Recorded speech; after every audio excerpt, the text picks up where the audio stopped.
It's time for another episode of Leadership of the Leaf, now in their third season. More leadership topics to discuss and more cigar knowledge to share with great pairings. Grab a cigar, give it a cut and light, and put some smoke in the air with your host, Dice and Austin. Welcome to another episode of Leadership of the Leaf. My name's Austin. Whoa! Hey, Austin, I'm Dice. Hey, Dice. Hey. So, before we get into these wonderful topics that I know was specifically curated for our listeners, just with love and care. Wow. I gotta know. You're landing on pretty thick. No, you're landing on pretty thick. I think our audience like that. Keep going. How great is our audience? They're so great. How great are they? They're so great. They listen every week, every 2 weeks, every 1st and 15th. All right. What was the question? I'm sorry, I got enamored with how great our audience is. Yes. Yeah, 100%. All right, that's fair. They're easy to get enamored with. I'm good with it. But I want to know, what are you smoking? What are you puffing on? Well, sir, I know for 100% fact we're smoking the exact same thing. Yeah. Mm-hmm. And I don't want to April Fool's anyone, but it is turning into springtime. It is. So see if Mother Nature puts an April Fool's on us. I decided to go with the Rocky Patel Sun Grown. Because the sun's coming out. Get it? Spring flowers bring May. No, spring. What?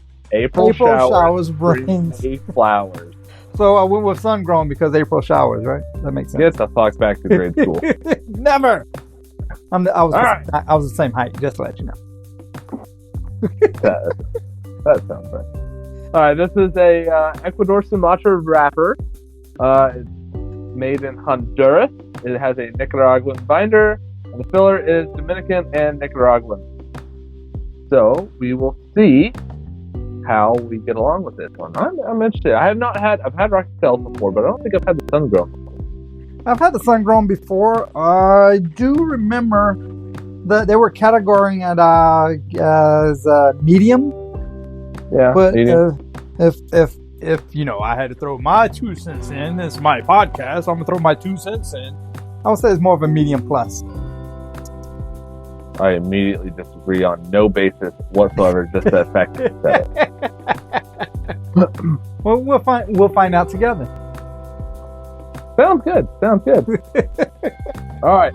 So, what is our cigar topic for this episode? I refuse to talk about my cigar topic until you tell me what you're drinking. Oh, but I don't want to talk about what I'm drinking. I'm just kidding. You know me. Hennessy? No. You know what? That would be a fun April Fool's Day. That's what I would have been. Fuck. I didn't even think about it. That would have been good. Damn. I got some too. Anyway. They're a little sweeter. I am drinking Glenfiddich 12 year. Oh. Yeah. Yeah, it was a green bottle. You know, I figured green, spring. Okay, just because they rhyme, I don't. Okay, yeah, perfect. It's great. I hate you. All right, cool. Well, all right, what Hennessy? You know what? No, I'm not even gonna say Hennessy because I personally don't even believe that you drink Hennessy anymore because you've been drinking everything but Hennessy. Oh, wow. So what are you drinking, sir? Well, what sir, new beverage do you have for us today? Sir, my wife took a trip to the East Coast and brought me back. Ooh, I know exactly what can that is. I don't even have to see the label. I know what can it is. She brought me back some wonderful Yingling, sir. How could I turn down Yingling? Yingling is probably one of my favorite American beers. Facts. That's good stuff. I enjoyed it. Well, some people may like it, some people may not. You know what? I don't care. It's one of my favorites. It is America's oldest brewery, right? So it says on the can? Yeah, it does say that on the can. People lie.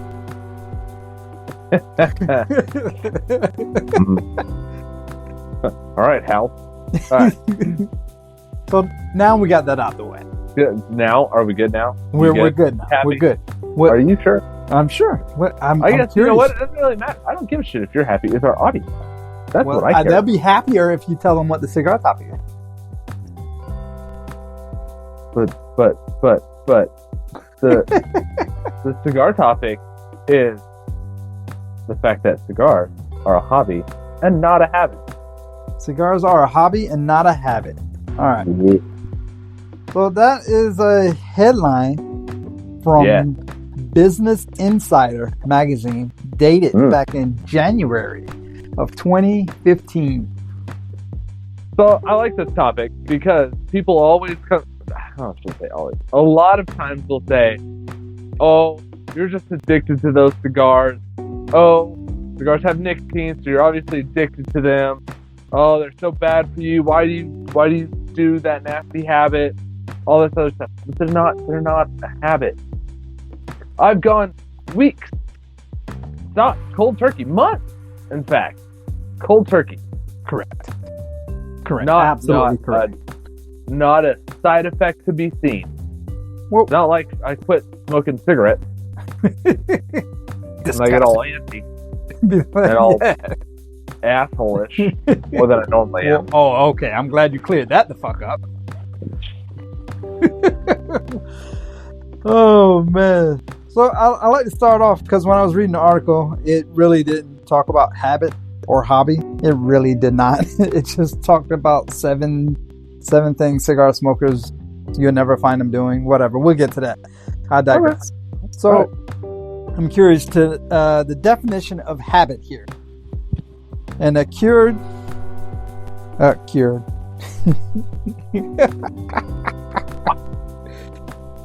Ladies and gentlemen, he drinks anything other than hissy, he immediately gets fucked up and starts stumbling over his words and like a politician I know. You know politicians? I've met some. Have you? I hear that mom. Yeah. Oh, did you shake their hand? I did. Did you give them a cigar? No. What kind of friend are you? Obviously not a good one. Habit. An acquired behavior pattern regularly followed until it has become almost involuntary. Involuntary? Like buckling a seatbelt? Buckling a seatbelt, looking both ways before you cross the street. I still see my kid do that now, and I'm like, Jesus Christ, kid. Clearly there's nothing coming. Well, she has to make sure. Well, she yelled at. Yeah. Very good. All right, so there's three main components to habit, right? Yeah. Yeah, you got the context cue, whichever triggers that behavior. Sitting down, you place a napkin, grabbing a drink with your left hand or right hand or whatever, dominant hand, whatever it is, right? You have a context cue that triggers that behavior. Then you have the repetition of that behavior, until you do it so many times it becomes second nature, right? Oh, I always go to the gym and I always do this. And I have to have my headphones at the gym. I can't listen to the gym workout music, like the gym music, because that sucks. So you my little boo thing. I hate you. And then the reward, right? That satisfies the craving or that need, so your brain quickly learns to repeat routines that generate rewards, right? If it's cigarettes, like we were just talking about, you get that nicotine, that rush, that buzz. Your brain feels good, and you're like, this is nice.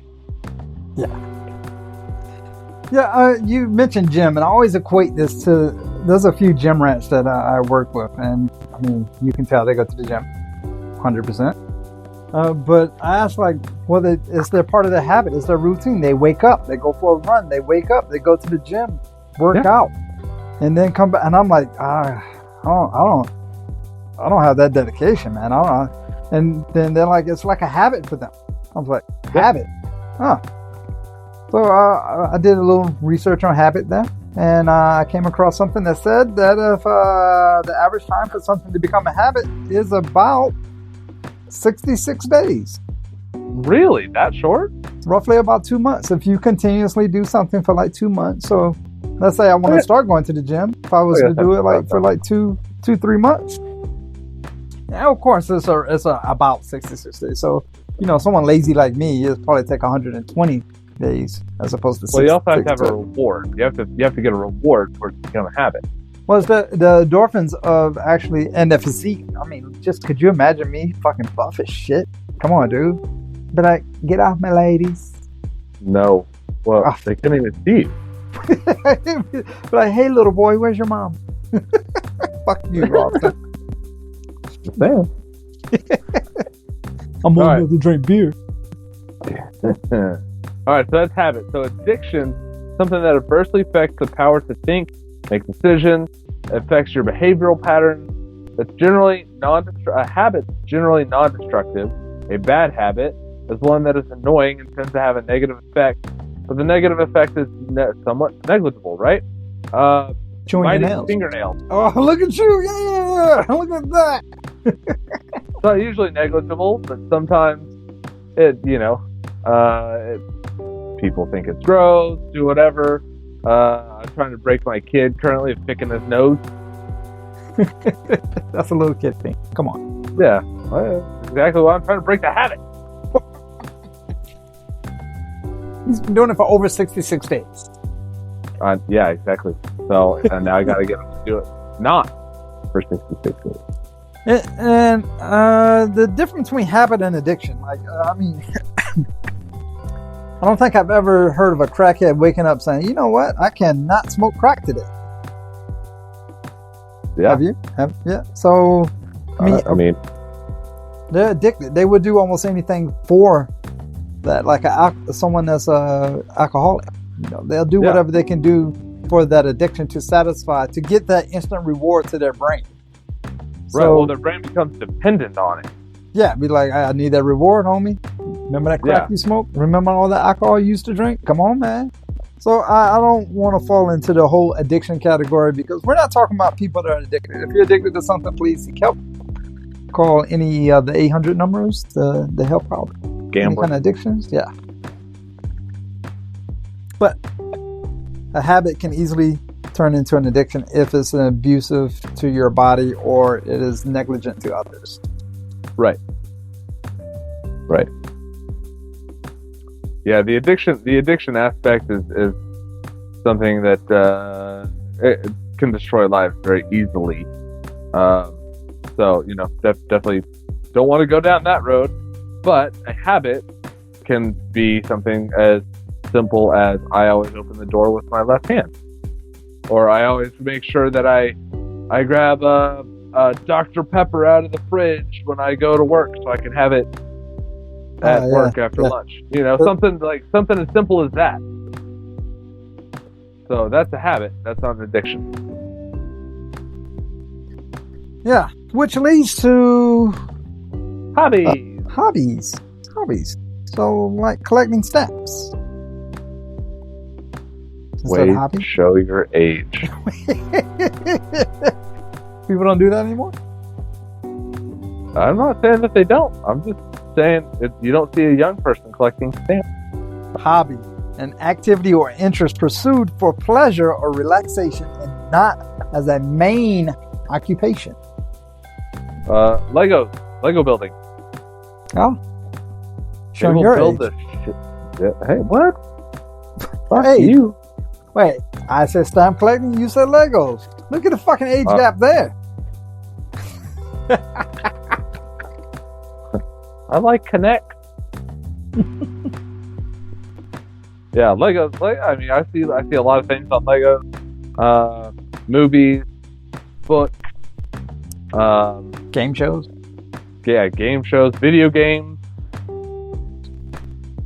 There's plenty of Lego video games. Yeah. Right. Hobby. Yeah. So usually participation in hobbies encourages acquiring substantial skills and knowledge. Even the people that paint the little miniature figurines, like the people who build like figure cars or model trains, model cars, whatever, like those people who glue it all together and paint it all pretty. Fucking way to go. My arthritis acts up too much. Arthritis? What are you, fucking 60? 72? What? I couldn't do it. There's no way. No way. Well, I don't have the attention span either. Before we get into there's different types of hobbies. I'm just curious. I don't know how far you are. I can't really see. You in your first third? Yeah. Let me think about. Puff, motherfucker, puff.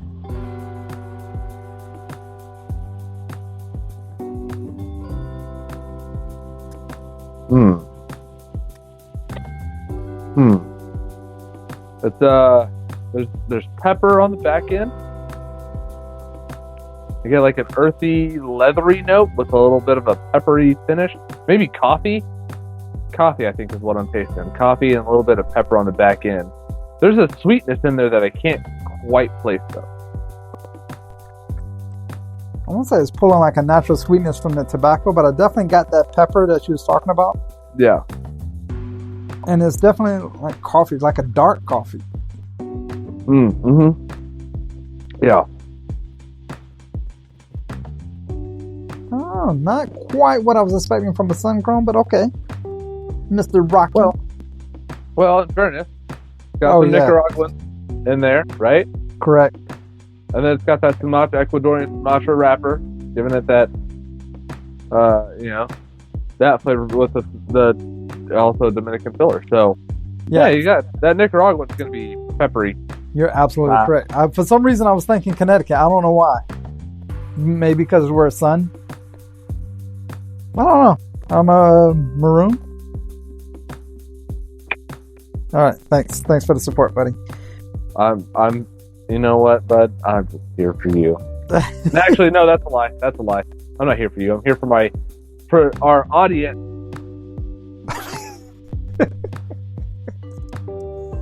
Oh man, I love our audience and I hate my co-host. So hobbyists can group things. They're in groups of 3. There's a casual leisure, just something that you do just for fun. There's no planning. There's no anything. It just makes you feel good. Reading book. Serious leisure. That involves like putting effort into your hobby or activity, and you feel that accomplishment, like painting your little figures that you're talking about. Yeah, or playing video games. I want to be the level. Yeah, or whatever it is. And then there's project-based leisure, when you take a short-term project that gives you satisfaction when complete, like redoing a car. Yeah, woodworking, rebuilding the car, whatever it is. Those type of things. Yeah. All right. What? Making a humidor. Oh, making a humidor. I was like, what? What the fuck? I thought you said cleaning a humidor. I was like, that is not a hobby. That's not a hobby, no. That is a requirement, but I'll say it's a hobby. All right. So, the article that you read, you said it listed 7 things you will never see a real cigar smoker do. Yeah, that's what it came across. I want to hear it. I want to hear. What are 7 things that we're never going to do? From 2015, this is what this article said. The first one, January 2015, that's 9 years old? Yeah. So that's an old article. I came across an old article. Big whoop. All right, let's go. Well, some of it actually works out. Like the first one, it says, expecting 2 cigars to smoke the same. We have two cigars. They're both Rocky Patel. They're both sun grown. Let me look at my mascara line here. It's a little choppy, but it's thin. Your ash is definitely completely different than my ash.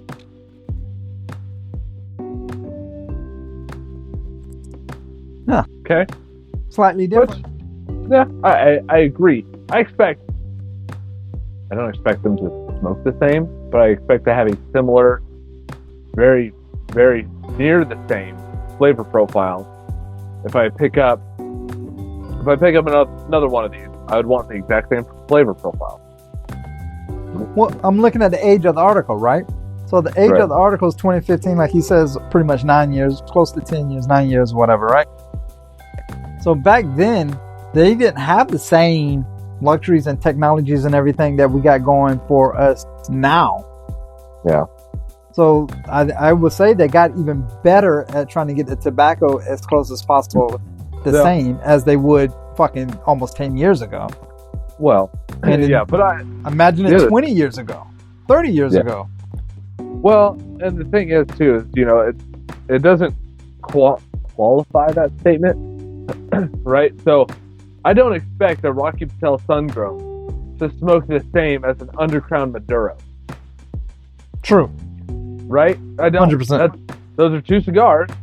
I could get them in the same size. They're going to smoke completely different. Correct. I'm not going to expect a nub Cameroon to smoke the same as a pissed off Christoph. Not going to happen. No. Right? Oh, so you're doing completely two different cigars. Well, that's why it says two cigars to smoke the same, right? Oh, yeah. So what I'm saying is that statement is not qualified. Is it two of the same brand type cigars, or is it just two cigars, period? Oh, very, very, very deductive there, fucking Watson. Yeah. Because I assume it was talking about two cigars the same. I asked you, me. That's what I was doing right there. Oh, okay. Oh, okay. Yeah. You. But that makes okay. So makes perfect sense. I would never expect two different cigars to smoke the same. Right. Yeah. I would expect two of the exact same to be fucking close. Right. If I pick up two Leaf by Oscar Sumatras, and I have them side by side, and I smoke one right after the other, I would expect a very similar, if not same, smoking experience. I'm not going to say same, but like there's a range there, right? Yeah. But nothing's going to be the same. The wrappers are different. Maybe somebody dropped one. I could go on. Got it. But I would expect a very similar, if not the same, flavor profile and a similar, if not same, smoking experience. So we murdered that one. Got it. We're going to murder the next one too then. Oh, I can't fucking wait. Thinking that cigar flavors change from year to year like wines. Okay, again, that statement's not qualified. If I pick up a Rocky Patel Sun-Grown that was made in 2019, and I pick up a Rocky Patel Sun-Grown that was made in 2023, the crop of tobacco has changed. That means the flavor would probably have changed, at least subtly. Yes. Or even if you got them at the same time, smoke one right away and then smoke one years from now. It's called aging a cigar. That's going to change. Yeah, it's going to change. Okay, that one's dumb. 2 down. All right, hold on. I got to read this next one properly. Holding a cigar in your mouth. Yeah, who the fuck does that shit? I do it all the time. I do too. I do it all the time. Sometimes I don't feel like taking my hand up to it. Now, I remember actually reading the little blurb they had with that one. And like the paragraph or whatever. Yeah. It said that a cigar smoker holds a cigar in their 2 fingers. I normally use 3. I got smaller hands, I guess. I don't know. And it's only to take the cigar to the mouth and back away. Okay, so fall all the way around. Yeah, I've pulled my often. Well, there's a lot of times where I need 2 hands to do something, right? We've been at a bar together, and I literally stuck the cigar in my mouth so I could sign the receipt and hold it with my other hand and make the tip out and everything else while puffing on it, and then go, all right, cool. Yeah. So that was another one of my what? Who wrote this in 2015? We're like, why? Are they real cigar smokers? What is it? Business Insider? What the fuck does Business Insider know about cigars? That's what I'm saying. These are the people that I smoke cigars. Yeah, bitch, how many do you smoke in a year? I smoke 3, only when I complete deals. You're a fucking idiot. You suck at life. All right. This one is Hollywood, Hollywood, Hollywood, Hollywood. Excuse me, sir. I've done it before, though. I have to. Cigar purists hate us, right? Are gonna hate us. We get it. It was an experiment. It was one time in college. I wanted to experiment. Dipping the cigar in alcohol. All right. That being said, Arnold Schwarzenegger does his little tequila thing, and he swears by it. He does. Although he is Hollywood, so Hollywood, and of course, seen it in movies and all kinds of things like that. The blurb that was under this one, because of course I wanted to read that one too, because I was like, "Fuck, I did that before." It said, and I actually kind of agreed with it.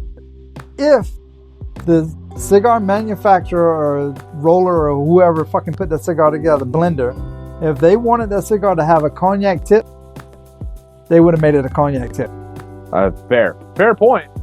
I was like, yep, touche, motherfuckers, touche. You're correct. I agree. Okay, I'll give them that one. You got one. One out of 7 so far.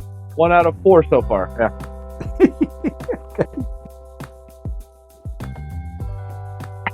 My alcohol tastes great. We're going to agree with a few more. Dip it in the beer and see how it tastes. You go fuck yourself. You're not a real cigar smoker. It's a traditional lager, sir. I'm sorry, is a lager type of beer? I forget. All right. Next. You'll win that argument all day long with me. Come on. What was next? Okay, next. We're on number 5, right? Number five, sir. 5. Limiting to smoking only one brand or type. We're talking about cigars, not drinks, not like Hennessy or anything. We're talking about cigars. Real alcoholics drink whatever. All right, so I agree with that. However, I have met so many people. I smoke Padrones. Yeah. I love my Padrones. I only have 1926 is what I love. Yeah. Okay, great. Do you smoke anything else? I love Padrones. I got it. Yep, you're a Patron. Okay. Got it. Yeah, Fuente Fridays. I get it. Perdomo. I get it. But just because they do that you should not do that. As a cigar smoker, there's so many out there that is wonderful. Yeah. You can have your go-tos. We have go-tos. Even you and I, we have our go-tos. Oh, yeah. I even have some that are not really go-tos. They're just like an everyday smoke. Not expensive, and I'm not feel like I'm wasting my time. Yeah. So I have an everyday smoke. I have my go-tos, and I have my favorites.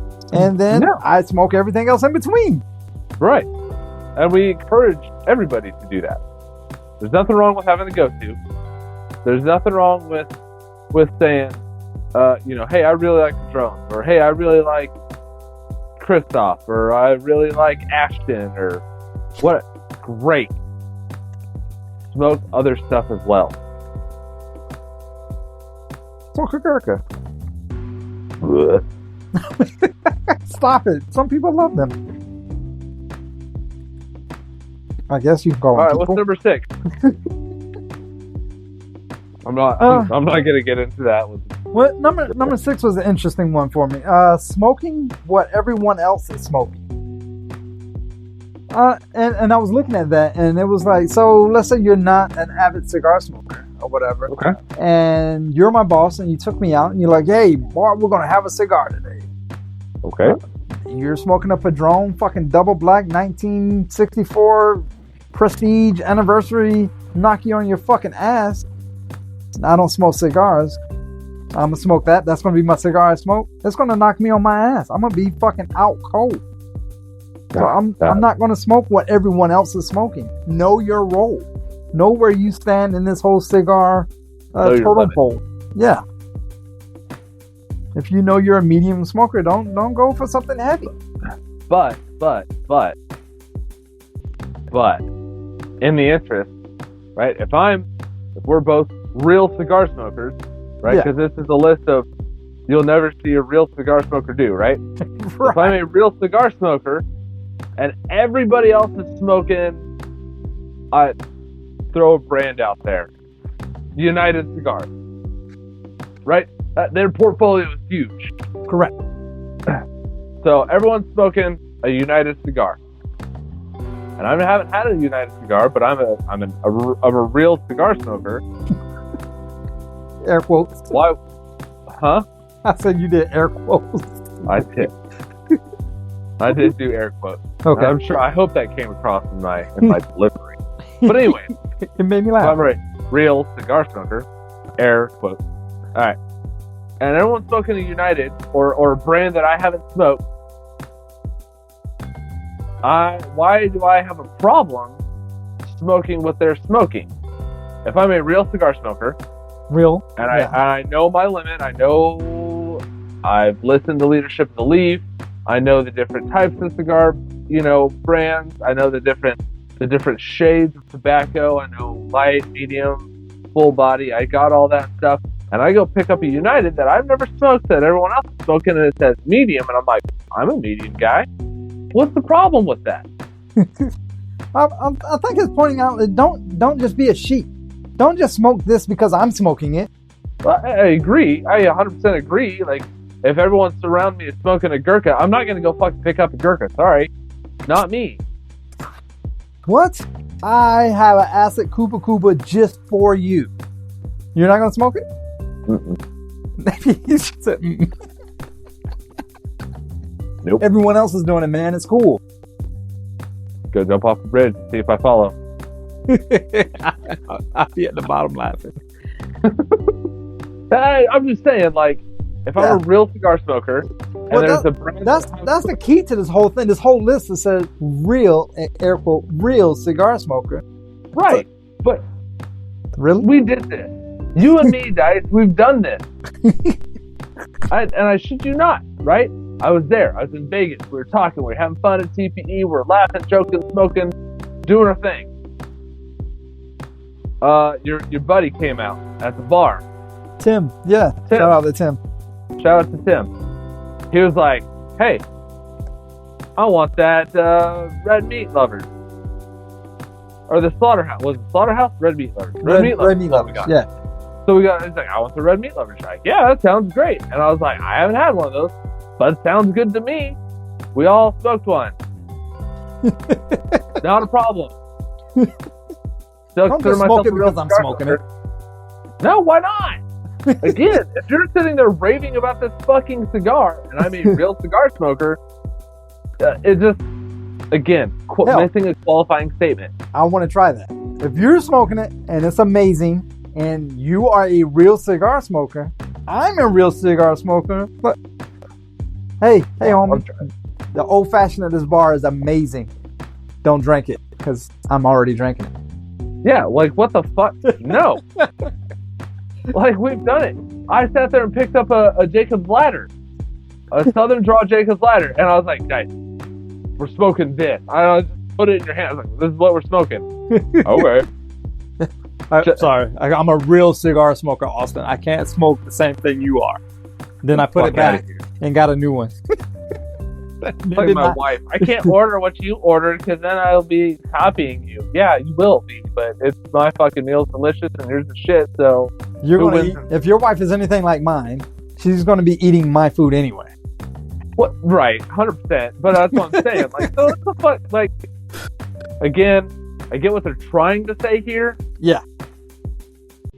They just, I think the delivery is wrong. All right, what's next? The last one. And I think we'll agree. Inhaling cigar smoke. I like my cigar. I wish they made a menthol. Fuck. So I've had this happen to me on a business trip. I was smoking cigars, and a buddy wanted to try it. He's a cigarette smoker. You see where I'm going with this? Yeah. That motherfucker, big puff. He did the like, he halfway puffed it out and then sucked it back in to make himself look cool, and inhaled that cigar smoke. I shit you not, that dude turned green. so quick. Did he die for like a half second? Oh, he puked everywhere. I was like, bathroom's over there. Like, as soon as he inhaled, I was like, bathroom's over there. And he's like, I was like, go, bathroom over there now. He's like, oh no, I'm good. I was like, bathroom now. 1, 2, go. And he was like, good. Tried to pass off for half a second. Then he goes, I was like, bathroom's over there. I won't say it again. And he like took off running to the bathroom, made it, and I just heard behind the door. Yeah, it is. He's like, oh, I can't understand how you smoke cigars. I was like, dude. I said, did you not see me puff? I said, I lit up first. I was helping you out. I was cutting it. I was lighting it. I said, you saw how I did it. I said, did you see me puff? He goes, yeah. I puff, and then I blow. I don't inhale. He's like, oh, I guess I missed that part. I was like, it's a natural response for people who smoke cigarettes. Correct. I said, there's a reason why you don't inhale cigar smoke. He understood after that. He did not want to try he did not finish the rest of the cigar. He did not want to try cigars again. I see. I do have one thing I want to add in here. Oh, real cigar smoker? Now this has to do with habit and hobby again. I was just sitting here thinking about it. Yeah, smoking the cigar is a hobby for me, but my lighting ritual. Yeah. I would say that's more of a habit. Yeah, 100%. How I do it is a habit. If I'm going to smoke a cigar and I'm like, okay, I'm enjoying my hobby. There's a habit of how I'm going to cut and light my yeah. So look at that. We just covered both worlds right there. We're amazing. Cigar smokers. Yeah, we're awesome. Real cigar smokers. No,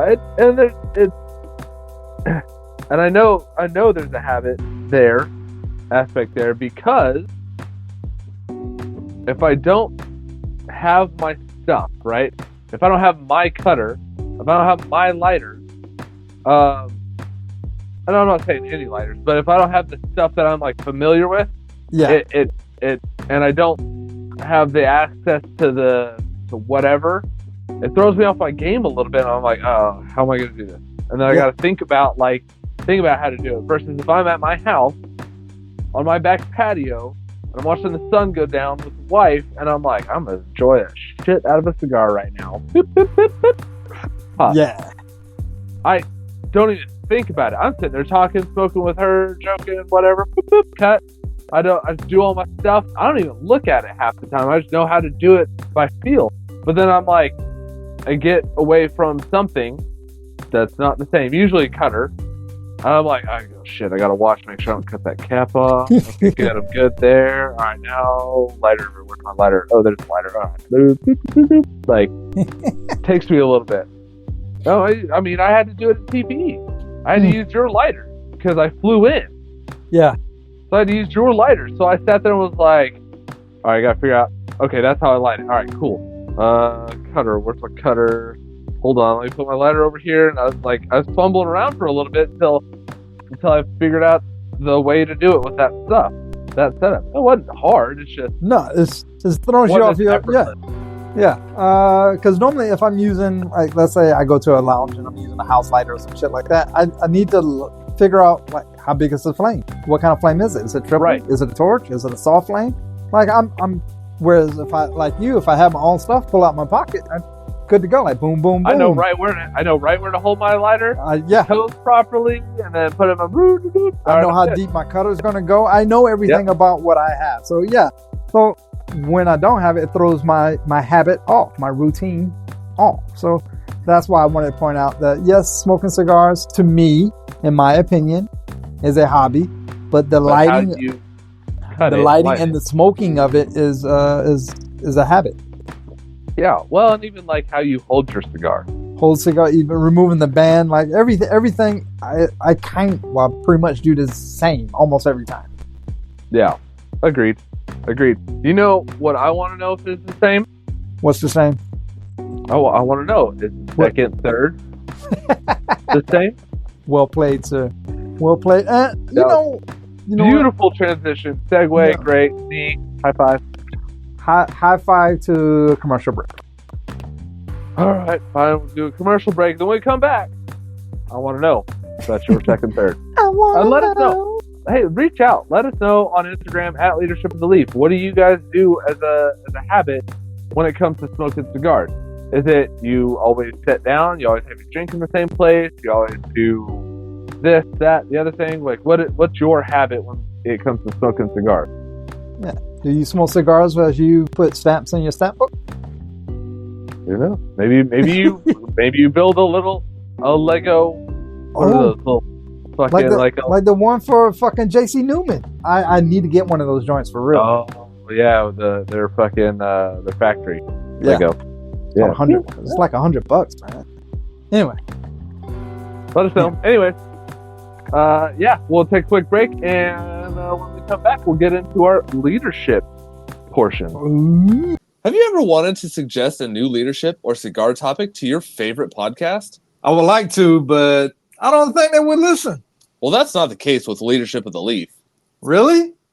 Yeah, only thing is you need to do is comment on their Instagram at Leadership of the Leaf, all one word, and they'll listen. I'm on the Instagram page right now. There's a link in the bio. I can even email them.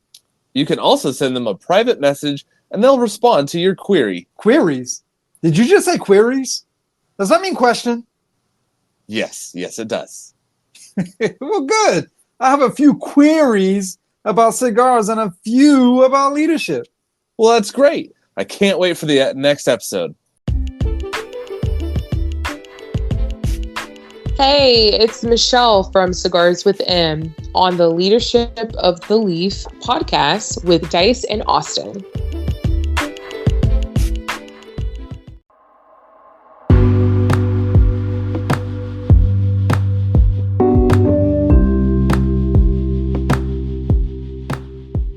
Welcome back to Leadership of the Leaf. We're ready to get into our leadership section. But whoa. All right, but you said before. Yeah, I said before. See, you caught me. Look at that. See? Bad habit, sir. That's a bad habit. But before we get into our leadership portion, as promised, I was going to talk about the second third. So I can share with the audience my second third here. So considering that this cigar had very high ratings, 90s in Cigar Snob, Aficionado, Cigar Journal. Yeah. You know, best bargain cigar of 2011. That's how long the cigar been out, for a long time. I am definitely getting, my pepper kind of subsided some for me. The sweetness is pulling through a little bit more, but to me it's going hard a little bit in the dark chocolate. I mean, when I say dark chocolate, I'm talking about like that dark chocolate that doesn't really have that sweetness to it. Like an 80% cacao. Because the sweetness of the tobacco is playing a part in it, but I can tell it's not the same sweetness as you will find in chocolate. So that's where I'm leaning towards. Your turn. I definitely don't have pepper anymore. So I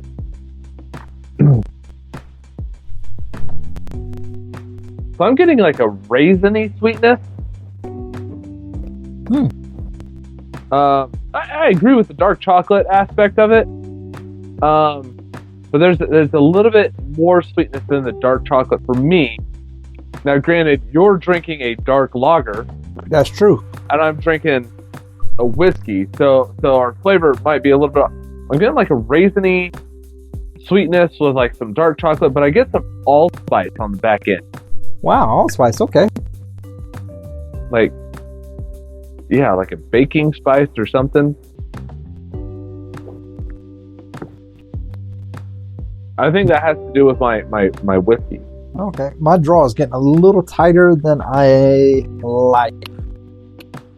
I did have to relight. Okay. But I feel like there's some oak and leather in there too. But, all right. Leadership topic, Dice. Yeah. What is our leadership topic this episode? Because I love leadership. Well, I'm gonna quote John Carter of Harvard business school. Ooh, okay.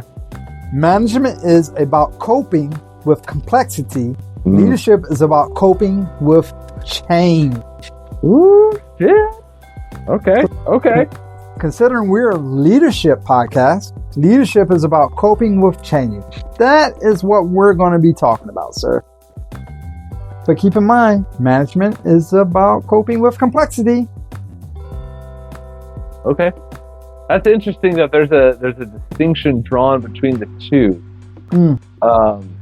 of complexity and change. And the reason I say that is because it change obviously is not an easy thing to cope with.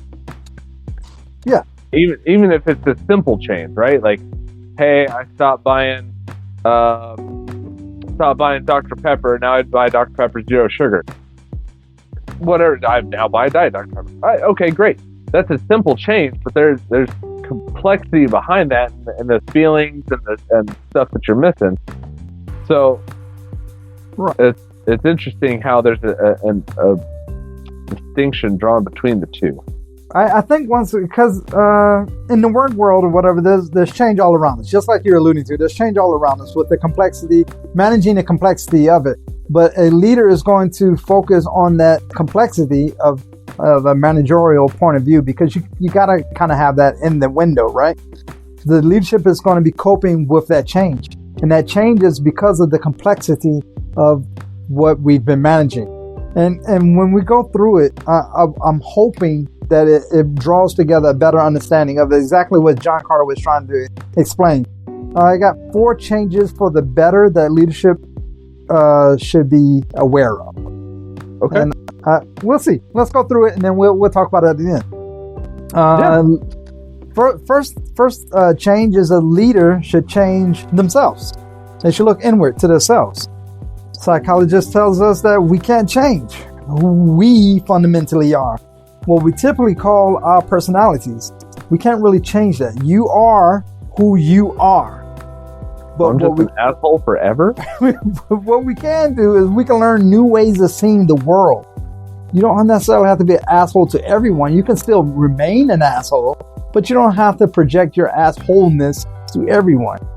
We can change our mindsets. We can learn new ways of operating the world around us. We can change our skill sets. But you're still going to remain the asshole that you are. Oh, thanks. No, that's 100% true. It's have you done the lenses thing, the 4 lenses? Yes. Okay. So I've done it, and I've talked with people about it. Now you're going to have to explain it. All right. So there's 4 lenses with which we view the world as people. There's the blue lens. These are the people that tend to be touchy-feely, very empathic. They care about the person's feelings more than maybe like making the product. You have the orange people who are more about partying and fun, and they want to have fun at work. And these are the people you call to have a good time, right? That's how they're I want the relationship, and I want it to be fun, and work doesn't have to be a thing. It's very much all about fun while trying to make the product. Then you have the green, and these are very fact-based people. I want the facts. I don't care about your fucking feelings. Give me the facts. Give me exactly what you fucking step-by-step directions, and I'll make it happen. I don't need how am I fucking doing with step number 3 because it's a doozy. No, just tell me I need to do steps 1 through 4, and I'm fucking doing steps 1 through 4. That's green, right? They don't necessarily care. Then you have the gold. I'm trying to, because I am the gold more than anything.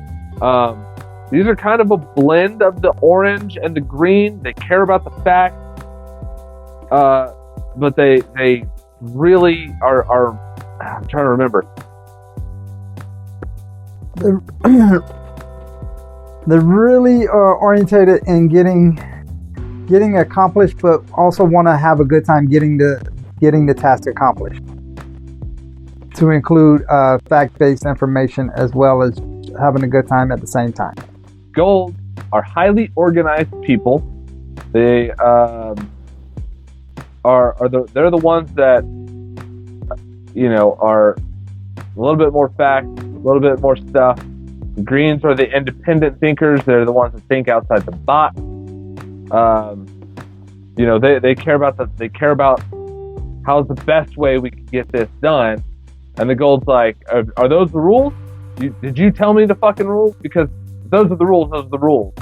And I'm going to go forth within the bounds of the rules. I'm not going to step outside the box. Orange, they care about the excitement. They care about what can I do best? Where's my fun? Where's all this? That gold is the organized people that are like, I have 6 spreadsheets on exactly how I'm going to get shit done. And I made all of these spreadsheets and they're all organized and I need to follow them and update them and I'm good to go. So that's your 4 lenses, right? You got the green, you got the orange, you got the gold, you got the blue. I'm green. I more gold with green and orange. Blue is my weakest lens. The reason we'll throw an episode of that about the lenses on there because I like it. I found it very interesting. But go ahead. Well, and so all of that to say, if you know what kind of lens you view the world, it helps you figure out what you need to, if you know, hey, I'm more of an organized person that cares more about facts and feelings. This person is wanting me to care about their feelings because they came to me with a problem. They're having a tough time with so-and-so from work. So I need to maybe be a little bit more nurturing. Maybe I need to start looking through my blue lens to deal with this situation. Now there's a meeting with the boss, and the boss says, here's the new process. You go, okay, cool, that's a new process. I'm going to go forth and conquer. Then you're using your gold lens. If you're like, hey, I thought I found 6 different ways to make this more efficient, you're looking through the green lens. And if you're like, I don't give a shit how we get this shit done, I just want to have fun and joke and smoke the entire time while I'm making widgets, you're looking at it through the orange lens.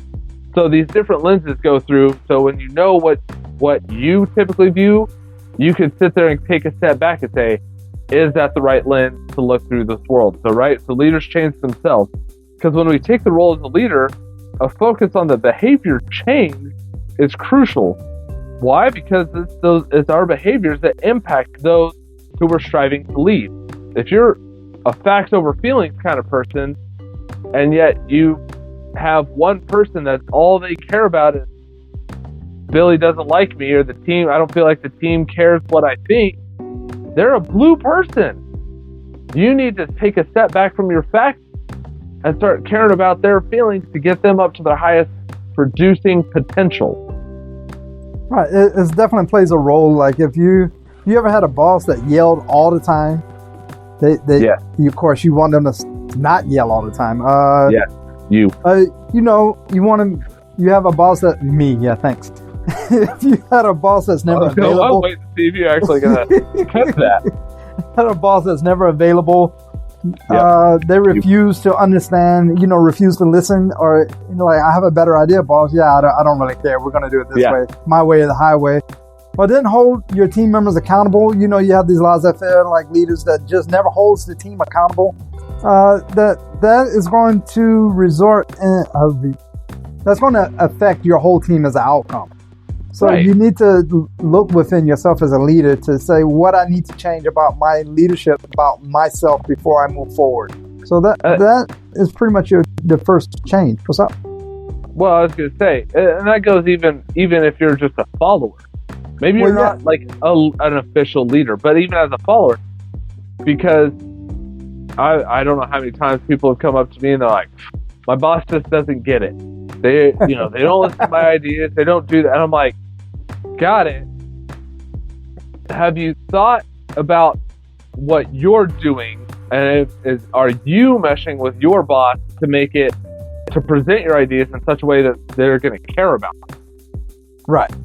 Because if your boss is a fact person, then they don't give two shits that it's going to make their workforce happier if they get an extra 2 minutes of break time at the sacrifice of half a widget.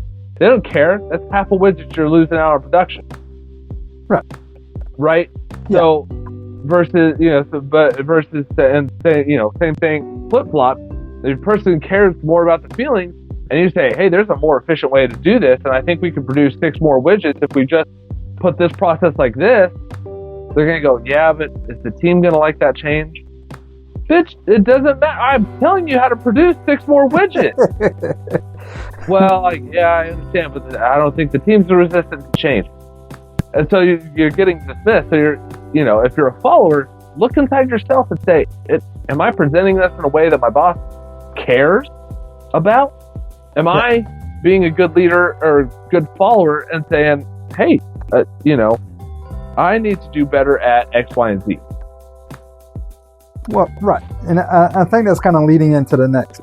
Right before we go to the next, growing as a leader, as with any role as we play in life, requires us to continuously modify, adapt, learn, and experiment with new approaches to situations and challenges we face. So that's pretty much what you were saying, is adapting to whatever curveball is being thrown our direction in order for us to advance forward. But again, that's looking at yourself as a leader to point out which direction you actually need to go. Yeah. Do I dodge? Do I catch?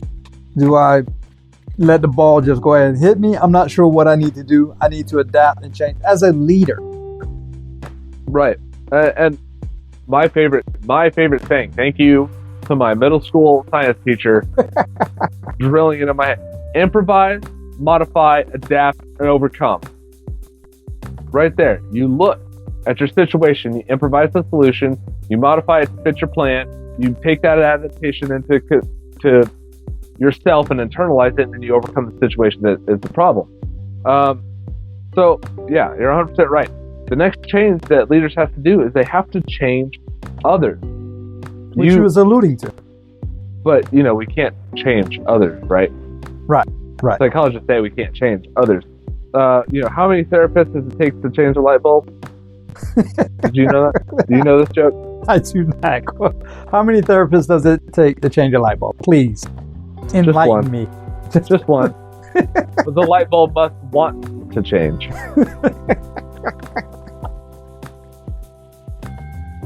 All right. So what is that saying? If you have someone that is not willing to change, you can't change that person. They have to want to change themselves first. Okay. Got it. Good joke, sir. You fucking loser. But the thing is, though, is as a leader, you're not asking people to change who they fundamentally are, but you can ask them to change their behavior. Hey, I get it. You're a joking, smoking, happy, fun, go lucky guy. I understand that. But when we're at work, I need you to focus on your work and less about telling jokes to other people and disrupting them, because now it's becoming a problem and your production is slowing this whole thing down. Correct. Asking you to change who you are on breaks, you're the guy. You're the guy that lifts everybody's spirit. Great. High five, go for you. Work hours, during production time, I need you to produce. Not asking you to change who you are, just shift and focus. As a leader, we influence what other people do in their jobs and how they do it. So if you're the jokey, whatever kind of guy, cool. Like you said, you can do that. I just need everyone on your team to produce the 6 widgets that they were supposed to be producing anyway. So if you're joking too much and you get your 6 widgets done because, hey, you're good at what you do, but your jokes are playing so much harm to everyone else that I'm getting 5 and 4 from everybody else on the team.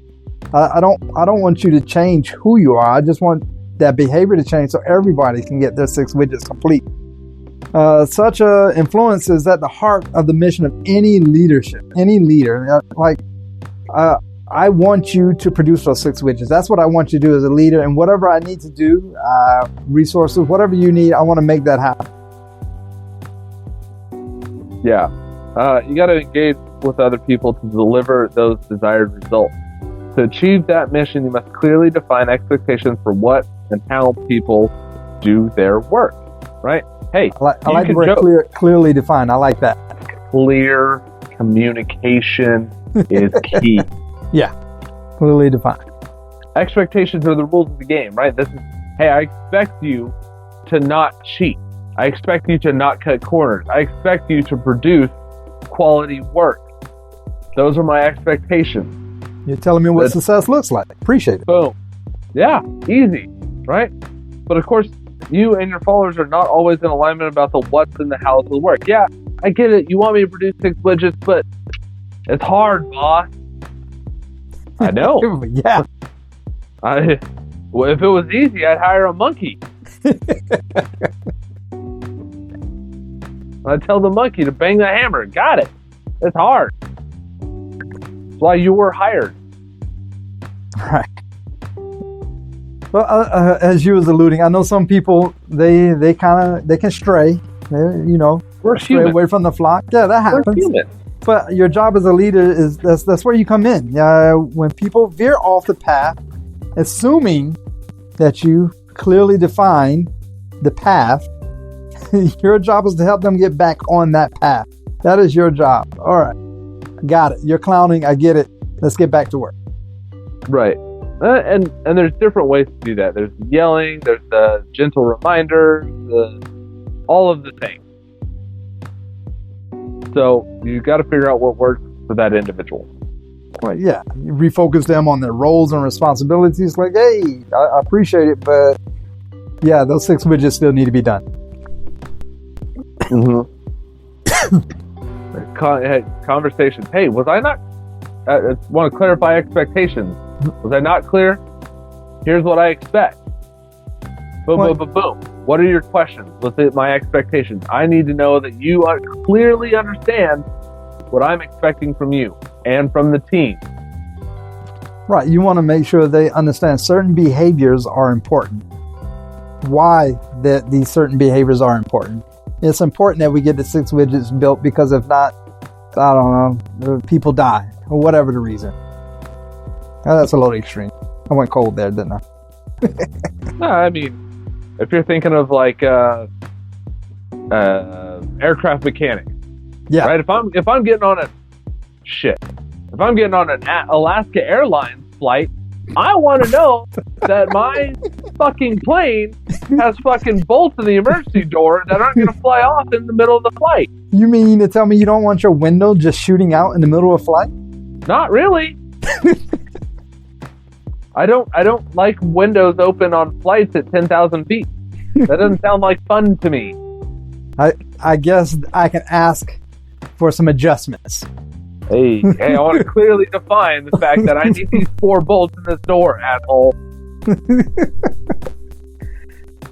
So that's why those behaviors are important. Hey, this is why we double check, so we don't have doors flying off in the middle of the fucking flight, and now I'm getting FAA investigated.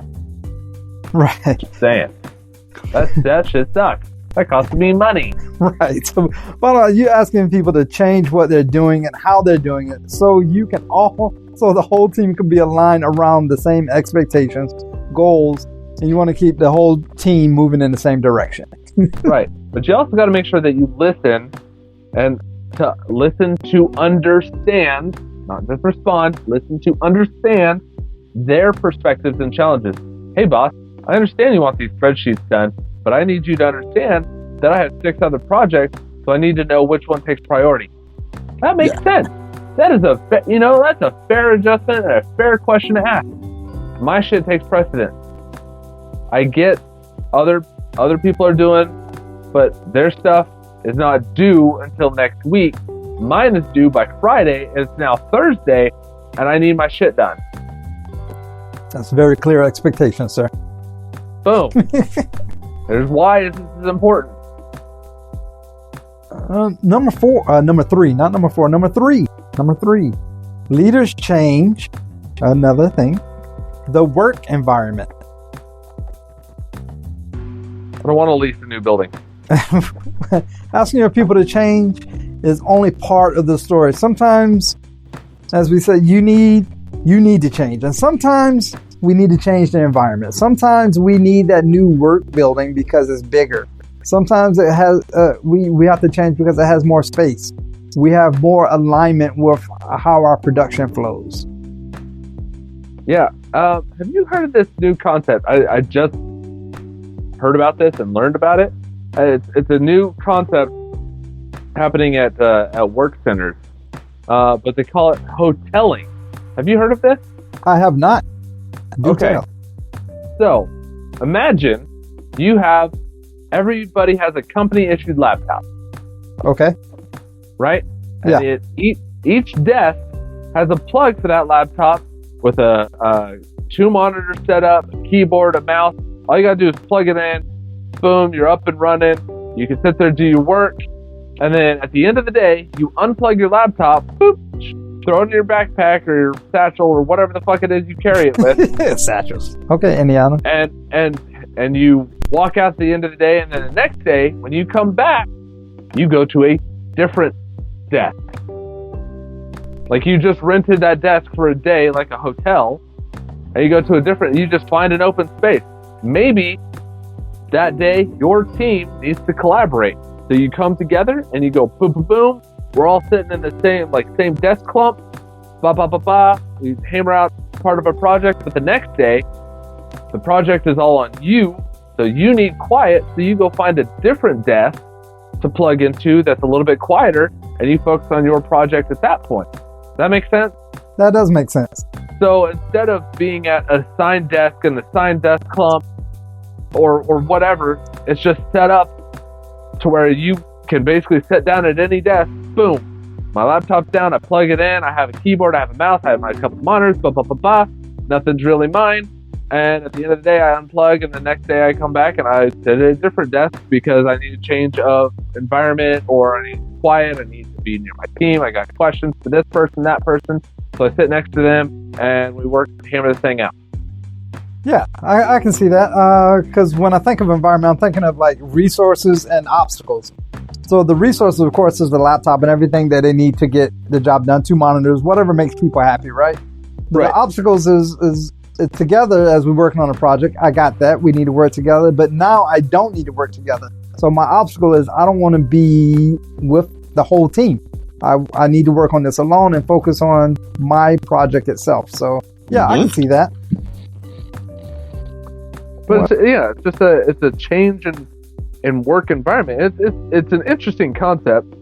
I'm not saying it works for every industry, right? Like you can't have a nurse coming in and going into a patient's room and gonna do fucking work from a patient's room the entire time instead of being at the nurse's station, right? Like that. Right. Yeah. That doesn't really work. But right. Like in if you're just doing, hey, all I got to do today is I got to do these spreadsheets.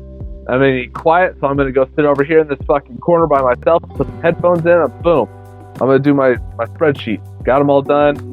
Versus sitting with my team because there's a joker on my team and they don't let me fucking get all my work done. And if I don't get this all done, I'm gonna be in trouble with the boss. Right. And then clearly I can see that with your nurse analogy, the resources include supplies, tools, equipment, information, physical space, and time, and all that. So a nurse, of course, is not going to be able to do any of that in the patient's room because all the resources and stuff will not be available right there, available to them. Right. I do know that it has been found that the right resources is crucial to employment engagement. So not only is we're talking about resources as in a tangible object, we're also talking about you as a leader. You also have to be available. You have to also make time to be available to your team as they need you. Don't be one of these that armchair type quarterbacks, like go away son, you bother me type situation. Or have your open door policy where your door is never really open. Right. I've said it before and I will continue to say it. Get out from behind your fucking desk and walk around. You will be amazed at the amount of questions and problems you discover if you just walk the fuck around. Just take a peek. Weird. It's so weird. I've found this out. I've done an experiment. I sat behind in my office, door wide open, pounding away behind my computer.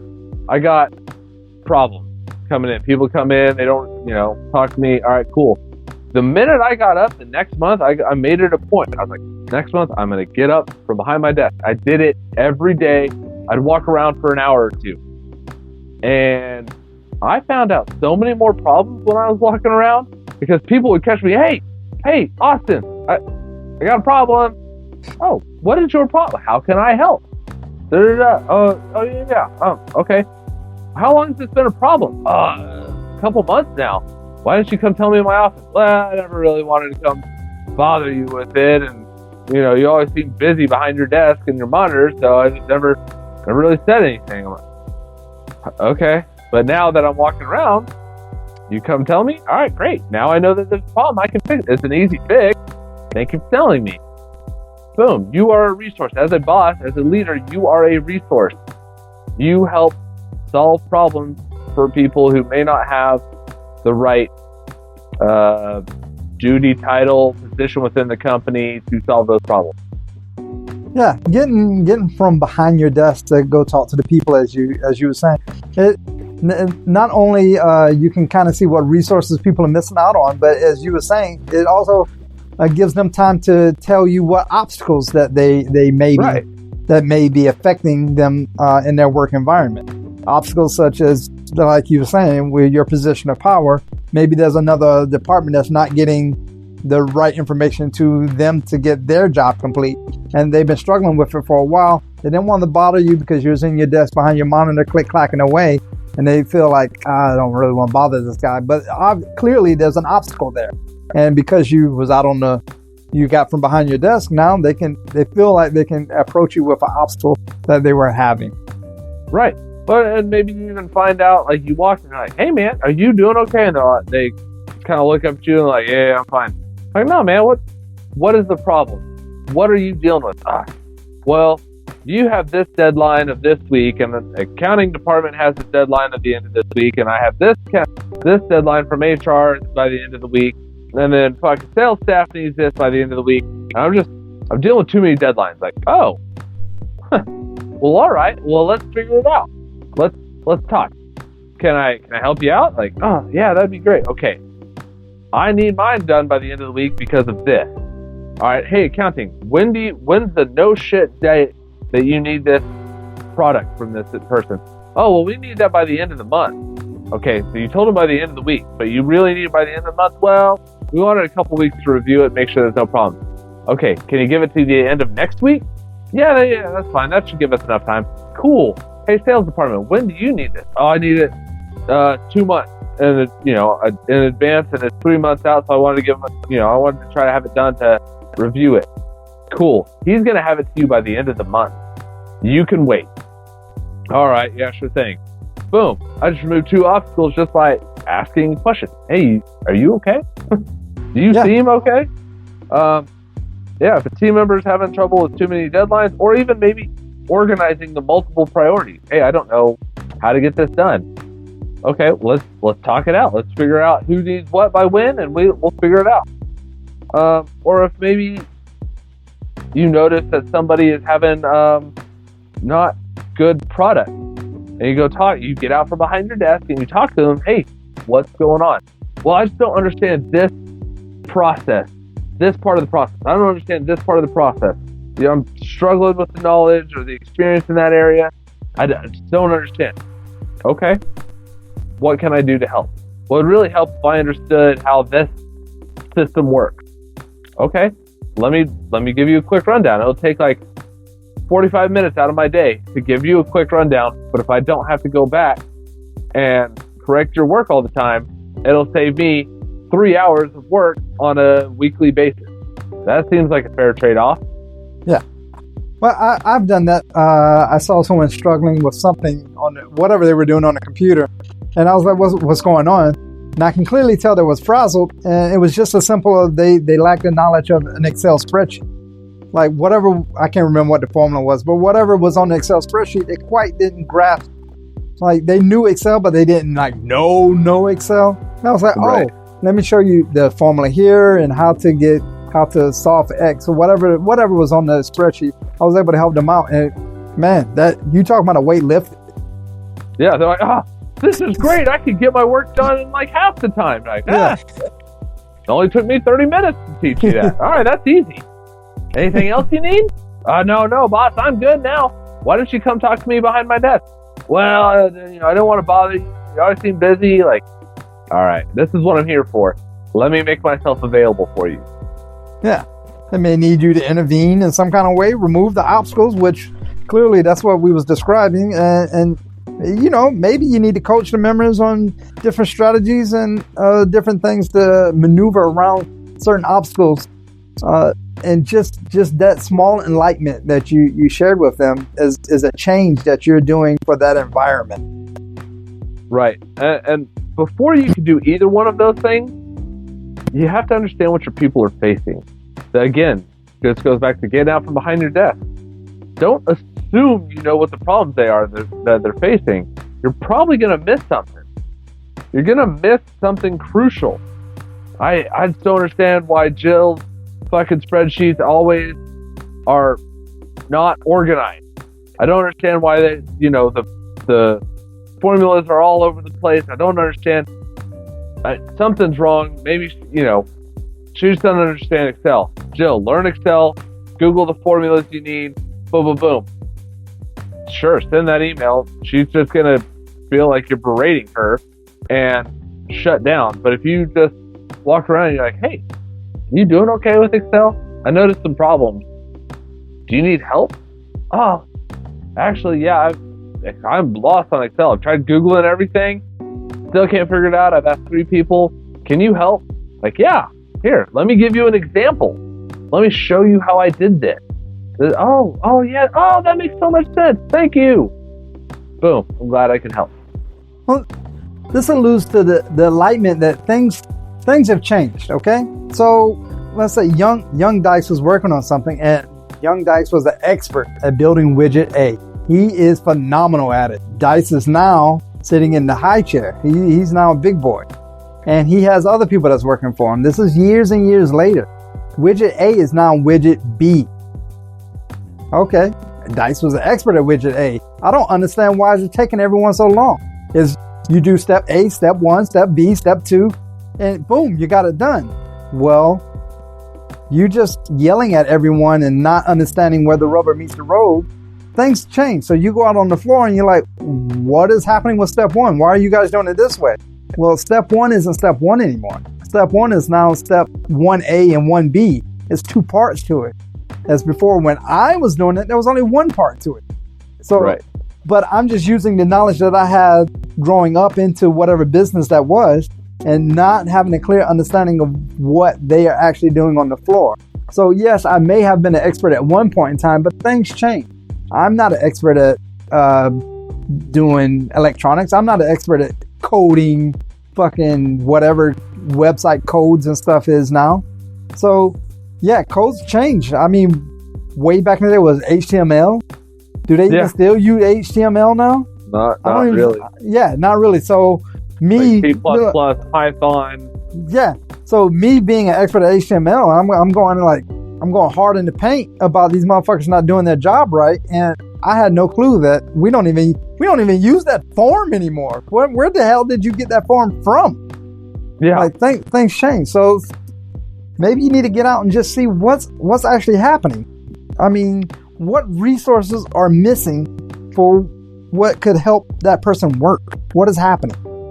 Right. Oh, yeah. You need to develop the habit of asking that question routinely. Hey, what resources are you missing? Well, it'd be really nice if I had, if I had this program. Okay, why would that program help you? Oh, well, it would actually make coding this form 6 times easier. Like, oh, okay. How much does that cost? Let's look into it. Maybe the company could buy a license for it. What obstacles are you encountering that I might be able to help with? Oh, the accounting department is refusing to give me the sales numbers, even though I need them for the spreadsheet because they say they're not done with it, even though they're supposed to be done 2 weeks ago. Got it. Let me go talk to accounting, and I'll remove this obstacle for you. Hey, accounting department, what the fuck's going on? Oh, we didn't realize it was that big of a deal. We finished that 2 weeks ago. Why didn't you send it to my person? We kind of forgot about it, and they never followed up. Got it. Send it now. And by the way, I need it every month. You will send this every month. Do I make myself clear? Yes.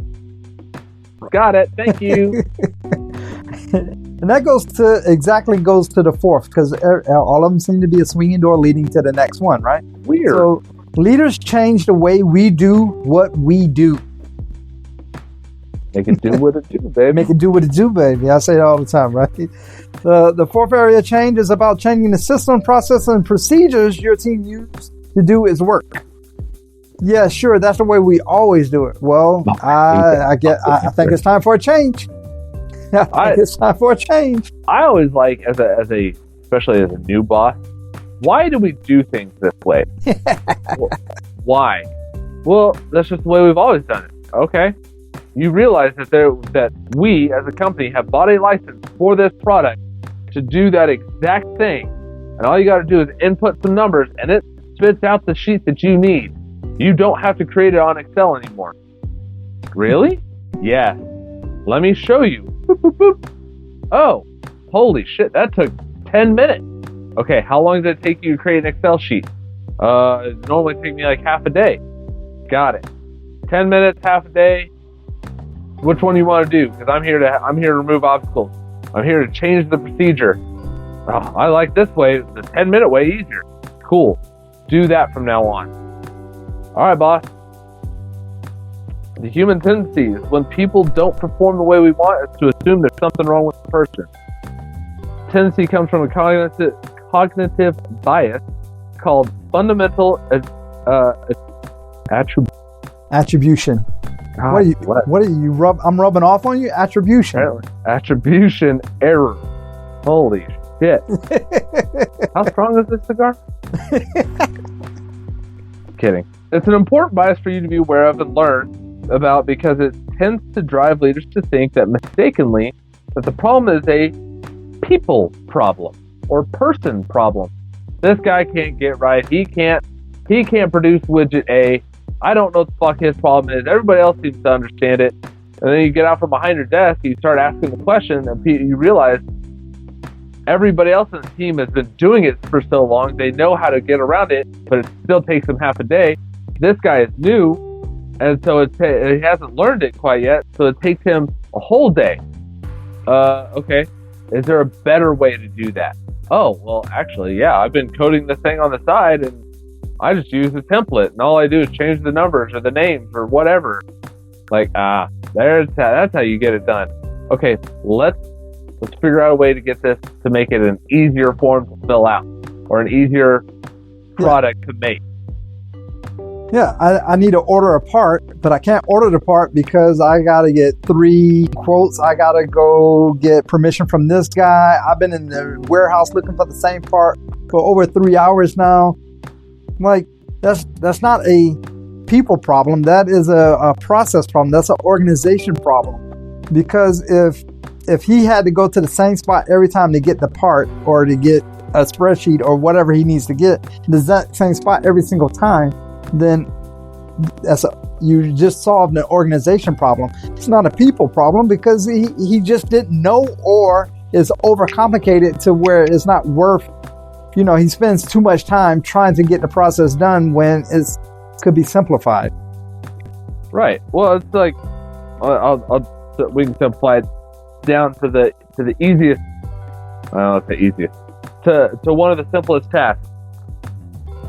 Hey, why is the trash not taken out, janitorial staff? Oh, trash isn't taken out because I don't have any trash bags to replace it with. What are you talking about? We bought 3 cases of fucking new trash bags. Why are you not using the new trash? Well, I don't know where they're at. They're in the warehouse. Well, I went down to the warehouse and they're not where I thought they would be. And you go, okay, hey, warehouse staff, where's the new fucking trash bags that we ordered? Oh, yeah, we decided to reorganize, so we put them over here. Why the fuck would you reorganize and not tell anybody? I don't know, we just thought it was better. Okay, now you've slowed down the whole fucking task of just taking out trash because you decided to change something and don't tell anybody. How is the new system organized, and are you send out a memo or something? Shit. Process improvement guru W. Edwards Deming put it this way. Exactly what you described. A bad system will beat a good person every time. Yeah. Every time. They want to take the trash out, but they can't find the fucking trash bag. He had every good intention. He's a great janitor guy. Yeah. Floors are immaculate. Bathroom, flawless. I can't get the trash out. What the fuck is going on here? Right. So leaders change the way we do what we do. Pay attention to the process and systems that the team uses. Which ones are working well? Which one needs work?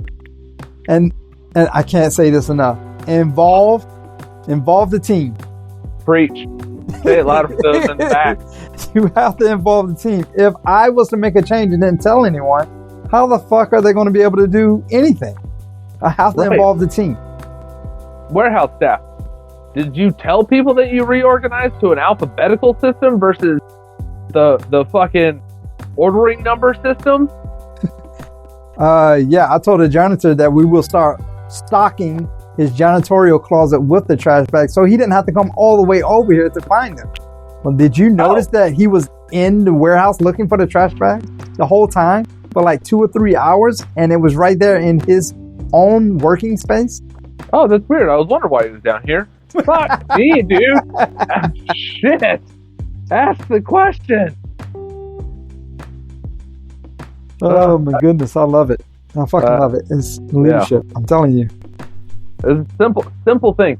I think me and Dice have said it. If you take care of the small things, the big things tend to take care of themselves.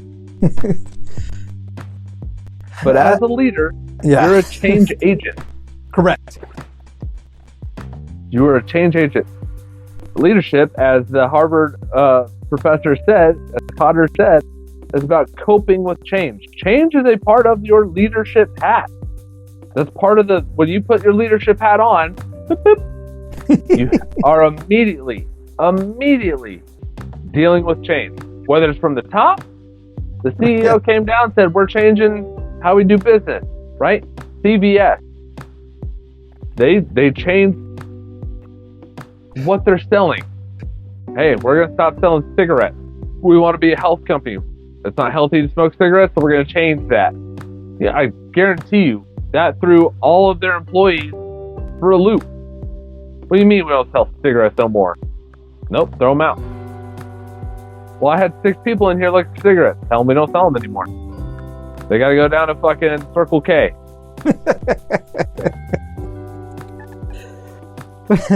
But leading into, as a manager, a hat that a leader also wears, your focus is different. It's focused on complexities of your operation through things like staffing, focusing, planning, and budgeting. Just like what you were saying with them not selling cigarettes and stuff anymore. That's a complexity. Now you're messing with the money that we used to bring in all the time with these cigarettes. Now you're bringing in the complexities. They lost like $2 billion. People always coming in asking for cigarettes because that was their routine. That was their habit, is to come in to CVS and buy these cigarettes from them. They're using their points and all kinds of stuff. Once a month and I'm good to go. Yeah. So now you're wearing that hat to change up the complexity with the change of your leadership hat. Right.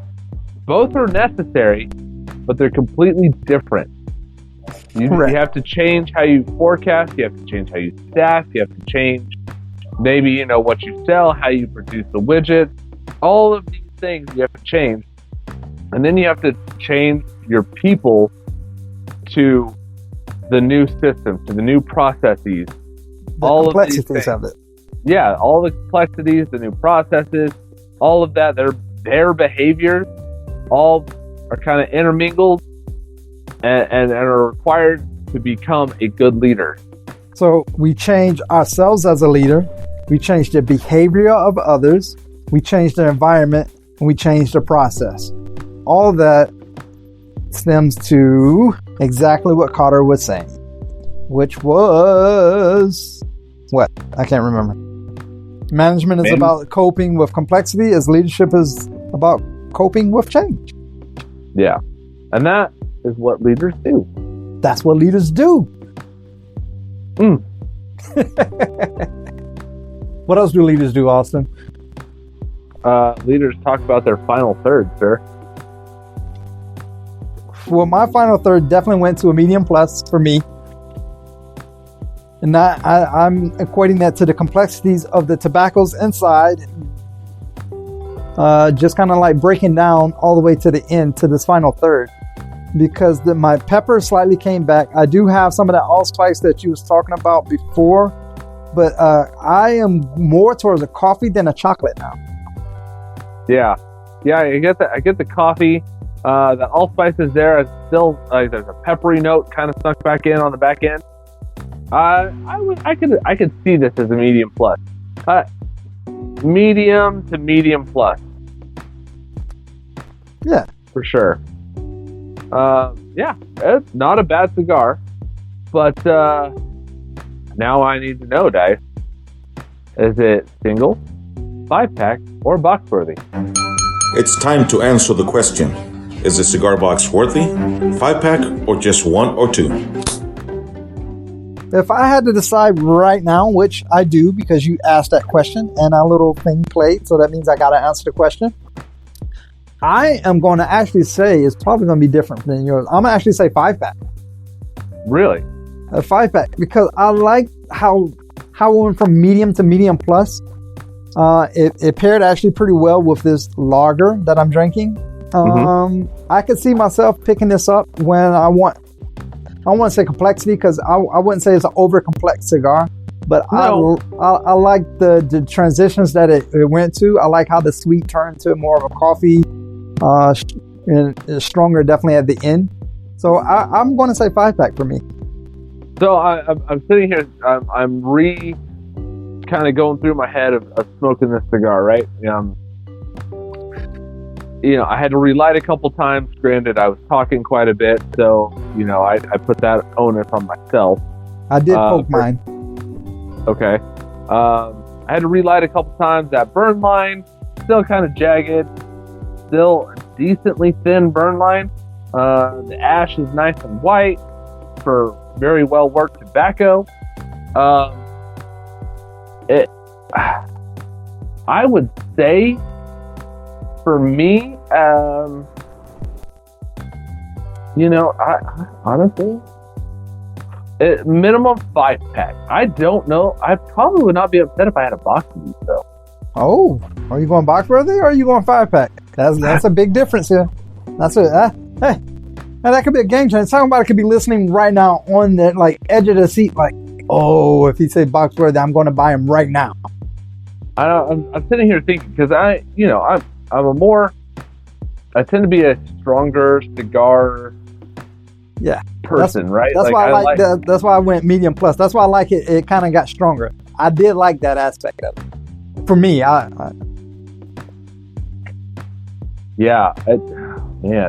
this is actually a tough one for me.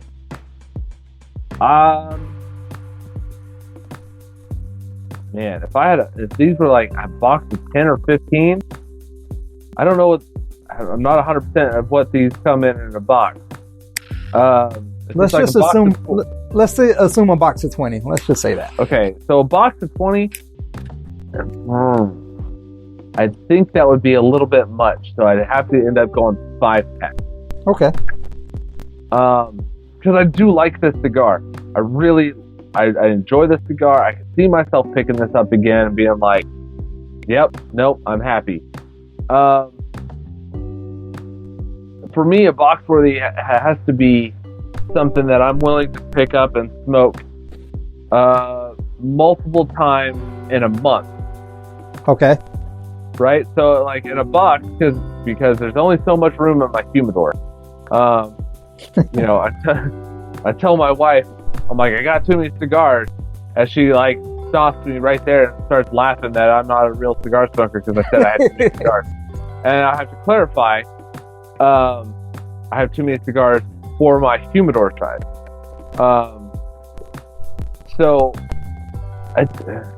This right here is a phenomenal smoke. It's really good.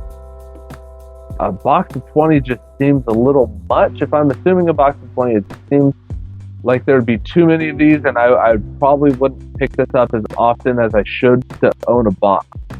So I'm going to go 5-pack. 5-pack. All right. Well, there you have it. From Austin's cigar smoking lips. 5-pack. Hey, Like I said, I wouldn't. If somebody said, "Hey, here's this box of sun-growns," I'd be like, "Dope, let's go. I'm all about it." I wouldn't be upset, be like, fuck, I hate these cigars. I only smoke them once in a while. I really wish you would have just got me a 5-pack. I wouldn't be upset if they're like, "Hey, here's this box." So, like, for me, it's like almost right there in between. Like, I could almost go either way.